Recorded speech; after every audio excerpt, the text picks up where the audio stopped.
নমস্কাৰ নিউজৰ বাতৰিলৈ স্বাগতম জনাই ষ্টুডিঅ'ৰ মজিয়াত মই উৎপল দাস চাহক আজিৰ বাতৰি দীৰ্ঘদিনীয়া অভাৱৰ অন্ত পেলাই বৃহত্তৰ ঢকুৱাখানা মহকুমাৰ সাংবাদিক সমাজকৰ্মীৰ প্ৰচেষ্টাত গঢ় লৈ উঠা ঢকুৱাখানা সাংবাদিকসকলৰ উমৈহতীয়া অনুষ্ঠান প্ৰেছ গিল্ডৰ নৱনিৰ্মিত ভৱনটি শুভ উদ্বোধন কৰে বিধায়ক নৱকুমাৰ দলে নিউজ নাৰেক প্ৰতিবেদন দীৰ্ঘদিনীয়া অভাৱৰ অন্ত পেলাই বৃহত্তৰ ঢকুৱাখানা মহকুমাৰ সাংবাদিক সমাজকৰ্মীৰ প্ৰচেষ্টাত গঢ় লৈ উঠা ঢকুৱাখানা সাংবাদিক সকলৰ উমৈহতীয়া অনুষ্ঠান প্ৰেছ গিল্ড ঢকুৱাখানাৰ নৱনিৰ্মিত কাৰ্যালয়ৰ ভৱনটি শুভ উদ্বোধন কৰে ঢকুৱাখানাৰ বিধায়ক নৱকুমাৰ দলে উল্লেখযোগ্য যে প্ৰেছ গিল্ড ঢকুৱাখানাৰ সভাপতি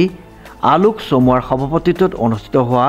দ্বাৰ উন্মোচন অনুষ্ঠানত উপস্থিত থাকে ঢকুৱাখানাৰ বিধায়ক নৱকুমাৰ দলে প্ৰেছ গিল্ড ঢকুৱাখানাৰ দ্বাৰ উন্মোচনী কৰি বিধায়ক নৱকুমাৰ দলে ভাষণত কয় যে সাংবাদিকৰ পথাৰখনত সাংবাদিকসকলে কিমান কষ্ট কৰিব লাগে তাক মই অনুধাৱন কৰিব পাৰোঁ বহু কষ্টৰ বলত সাংবাদিকসকলে এখন সমাজ সঠিক পথত আগুৱাই যাবলৈ দিক নিৰ্ণয় কৰি দিয়ে উক্ত অনুষ্ঠানটিত উপস্থিত থাকে ঢকুৱাখানাৰ কেইবাগৰাকীও গণ্যমান্য ব্যক্তি প্ৰেছ গিল্ডৰ নতুন ভৱনটিৰ দ্বাৰ উন্মোচনৰ কাৰ্যসূচী সমাপ্ত হৈছে আজি আমাৰ ঢকুৱাখানাবাসী ৰাইজৰ বাবে অতি আনন্দৰ বিষয় ঢকুৱাখানা প্ৰেছ গিল্ডৰ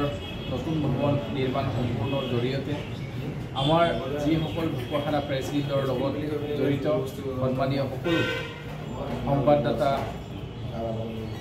বন্ধু বান্ধৱীসকললৈকে মই আন্তৰিক শুভেচ্ছা জ্ঞাপন কৰিছোঁ দীৰ্ঘদিনৰ এটা অভাৱ পূৰণ আজি হৈছে আমি আশা ৰাখিছোঁ এই ঢকুৱাখানা প্ৰেছ গিল্ড ভৱনটিয়ে অনাগত দিনত আমাৰ সংবাদ মাধ্যমৰ বন্ধুসকলক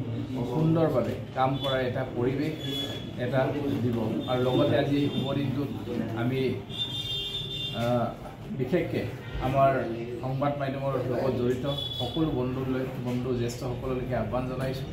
যাতে আমি ঢকুৱাখানাখনক বিশ্ব দৰবাৰত ৰাষ্ট্ৰীয় আন্তঃৰাষ্ট্ৰীয় পৰ্যায়ত চিনাক্তকৰণ কৰিব পৰা বা পৰিচয় দিব পৰাকৈ যিখিনি সম্পদ আৰু সম্ভাৱনা এইবিলাক লৈ পিনি যদি আপোনালোকে অকণমান যদি আমাৰ কাম কৰে নিশ্চিতভাৱে আমাৰ ঢকুৱাখানাৰ পৰিচয় আমাৰ ৰাষ্ট্ৰীয় আন্তঃৰাষ্ট্ৰীয় পৰ্যায়ত যাব তাৰ বাবে আমাৰ ইয়াত বহুতখিনি সমল আছে এই সমলখিনি যাতে আপোনালোকে উচিতভাৱে আগবঢ়াই নিব বুলি আমি আশা ৰাখিছোঁ আৰু লগতে সকলোলৈকে আমি অহা নৱবৰ্ষৰ আন্তৰিক শুভেচ্ছা অভিনন্দন জ্ঞাপন কৰাৰ লগতে যাতে আমি সকলোৱে খুব সুখে শান্তিৰে সমাজখন শান্তিৰে থাকি আমি একতাৰ বান্ধোনেৰে বান্ধ খাই থাকি আগবাঢ়িব পাৰোঁ তাকে আমি ঢকুৱাখানাৰ পৰা জিন্তু কোচৰ ৰিপৰ্ট নিউজ নাও।